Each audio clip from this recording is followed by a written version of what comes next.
নমস্কাৰ বন্ধুসকল, স্বাগতম জনাইছো হেলদি লাইফ এডভাইস চেনেলটিলৈ।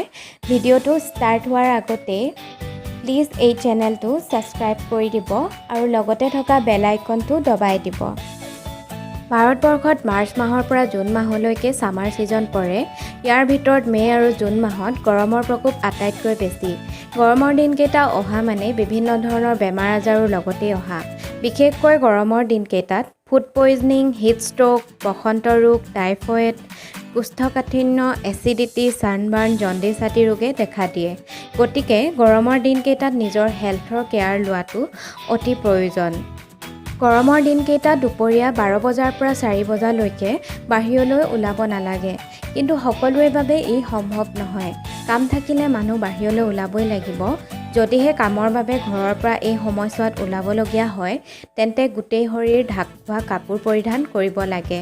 বিশেষকৈ মূৰত আৰু মুখত কাপোৰ বান্ধি ওলাব লাগে, যাৰ দ্বাৰা হিট ষ্ট্ৰোক আৰু ছানবাৰ্ণ হোৱাৰ সম্ভাৱনা কম হৈ পৰে। গৰমৰ দিনকেইটাত দিনে 10-15 গিলাচ পানী খাব লাগে।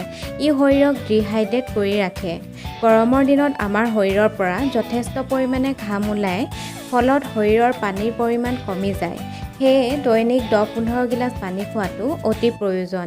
ইয়াৰ উপৰিও গৰমৰ দিনত কুঁহিয়াৰৰ ৰস, নাৰিকলৰ পানী, নেমুৰ চৰবত, তৰমুজ, তিয়ঁহ, মাটিকঁঠাল, নাচপতি, ডালিম, দৈ আদি যথেষ্ট পৰিমাণে খাব লাগে।